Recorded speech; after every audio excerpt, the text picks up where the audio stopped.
Hi friends, नमस्कार दोस्तों। आज शनिवार का दिन है और 5 फरवरी है।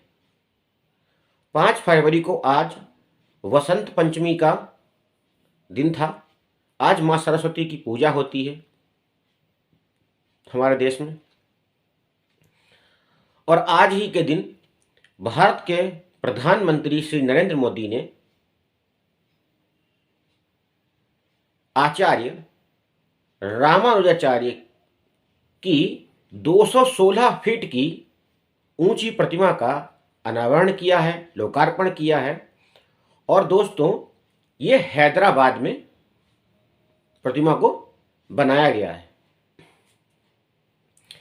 जिसकी लागत, जो टोटल लागत है, उसका प्रांगण, उसका भवन, बिल्डिंग और प्रतिमा, सब कुछ जो वहाँ पर बनाया गया है, उसकी लागत 1000 करोड़ रुपए आई है। और ये जो प्रतिमा है, ये 216 फीट ऊंची है। इसका 54 फुट का एक भवन बनाया गया है, भवन के टाइप का, और उसके ऊपर आचार्य रामानुज की ऊपर प्रतिमा बनाई गई है। और ये जो प्रतिमा है, इसको नाम दिया गया है statue of equality.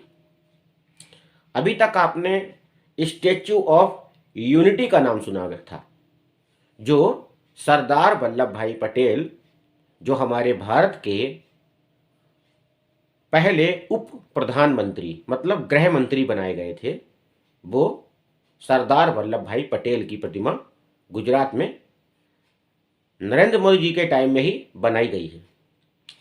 Narendra Modi ji ने उस प्रतिमा का नाम दिया था स्टैच्यू ऑफ यूनिटी। मतलब सरदार वल्लभ भाई पटेल जो थे, इन्होंने भारत की कई सारी रियासतों को जोड़कर एक राष्ट्र बनाया था, वरना भारत के कई सारे और टुकड़े हो जाते। तो वो सिंबल जो उन्होंने बनाया है स्टैच्यू ऑफ यूनिटी।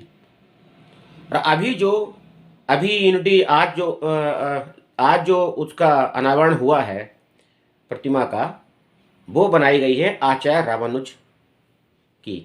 तो उसकी जो कुल ऊंचाई है 216 फीट। कितना? 216 फीट। तो उसका 54 फीट का तो वो हो गया भवन, उसके ऊपर बाकी मूर्ति बनी है। और इस मूर्ति की खास बात यह है, स्टैच्यू की, ये पंच धातु से बनाई गई है। इसमें सोना, पीतल, तांबा, मैग्नीशियम और चांदी, मतलब पंच धातु से ये स्टैच्यू बनाई गई है। तो आज का शुभ दिन था, बसंत पंचमी का दिन था, बहुत अच्छा दिन था। तो आज इसका लोकार्पण हुआ है। और इसको हम स्टैच्यू ऑफ इक्वलिटी क्यों कहते हैं? क्योंकि जो आचार्य रामानुज थे, उनके बारे में आपको मैं बता दूं, इनका जन्म 1017 ईस्वी में हुआ था। और ये तमिलनाडु राज्य के पेरवंदर में पैदा हुए थे। और इन्होंने गृहस्थ जीवन को त्याग दिया था। गृहस्थ जीवन को त्यागने के बाद आचार्य रामानुज जो थे, उन्होंने पूरे देश में भ्रमण किया। उस टाइम बहुत ही कम आबादी रही होगी देश की, और देश भी उस टाइम बहुत बड़ा रहा होगा, क्योंकि तब अखंड भारत था। क्योंकि बहुत टाइम पहले अखंड भारत था, जिसमें आज जो आप देख रहे हो आसपास के जितने भी कंट्री हैं, वो भारत में ही थे, लेकिन अब वो अलग हो चुके हैं। तो इन्होंने पूरे अखंड भारत में घूम घूम के समानता का जो विचार था, वो लोगों में जागृत किया कि प्रत्येक व्यक्ति समान है, किसी भी व्यक्ति में जात पात का कोई भेदभाव नहीं होना चाहिए। गृहस्थ जीवन को त्यागने के बाद पूरे देश में घूमे, पूरे देश में भ्रमण किया, जगह जगह पर गए और मानवता के लिए, मानव की समानता के लिए, जितने भी निम्न वर्ग के थे लोग, कमजोर थे, दबे कुचले थे, उनको भी अधिकार दिलाने की बात सबके सामने रखी। यूं कहें, समाज में कोई भी व्यक्ति बड़ा या छोटा नहीं होता, सब व्यक्तियों में समानता का अधिकार होना चाहिए और हर व्यक्ति को जीने का अधिकार होना चाहिए।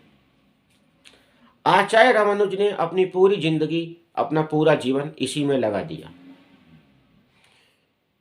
हर व्यक्ति को कानून, हर व्यक्ति को अपने अधिकार होने चाहिए। आचार्य रामानुज ने गृह जीवन त्याग दिया था। उसके बाद ये मैसूर के शालग्राम नामक स्थान में आकर बस गए थे और उन्होंने वहाँ पर दीक्षा ली अपने गुरु से। इनके गुरु का नाम शंकराचार्य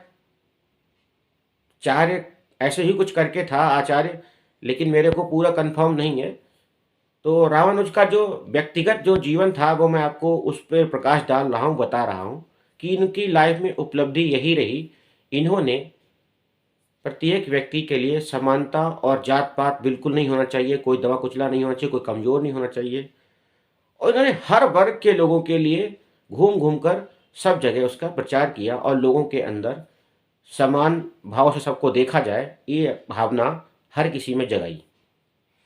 इसलिए आज जो इनकी प्रतिमा 216 फीट की जो बनाई है, ये बन के तैयार हुई है और आज इसका अनावरण हुआ, माननीय प्रधानमंत्री नरेंद्र मोदी जी ने किया है, तो इसलिए इसका जो नाम रखा गया है वो स्टैच्यू ऑफ इक्वलिटी रखा गया है। और ये पंच धातु से बनी हुई है। आप सोच सकते हैं, हमारा शरीर पंचभूतों से बना हुआ है और इनकी जो प्रतिमा है वो पंच धातु से बनाई गई है। तो कोई तो खास बात इनके व्यक्तित्व में रही होगी। इनकी लाइफ जीवन में इन्होंने बहुत कुछ संघर्ष किया होगा समाज के लिए, हर व्यक्ति, हर वर्ग विशेष के लिए इन्होंने कुछ तो किया होगा, इसलिए आज इनको इतना बड़ा सम्मान दिया जा रहा है।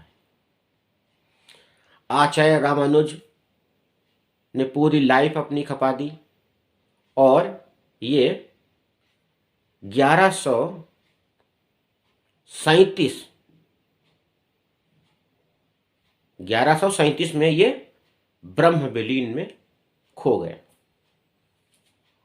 और इनका जीवन वहीं पर समाप्त हो गया। लगभग 120 वर्ष इनका जीवन रहा, मतलब ये 120 वर्ष जिए। कितनी लंबी आयु हुई होगी दोस्तों। तो ये था आचार्य रामानुज का एक संक्षिप्त जीवन, जो इन्होंने अपने जीवन में समाज के लिए क्या किया, इसलिए इनको इतनी बड़ी उपलब्धि और इतनी बड़ी पहचान आज हमारी सरकार ने दी है। तो आप समझ गए हो, सरकार बहुत सही दिशा में जा रही है। पहले हमारी सरकार ने स्टैच्यू ऑफ यूनिटी बनाया, सरदार वल्लभ भाई पटेल, जो प्रतिमा दुनिया की सबसे ऊंची प्रतिमा आज के टाइम में है। दुनिया की सबसे ऊंची प्रतिमा है, स्टैच्यू है।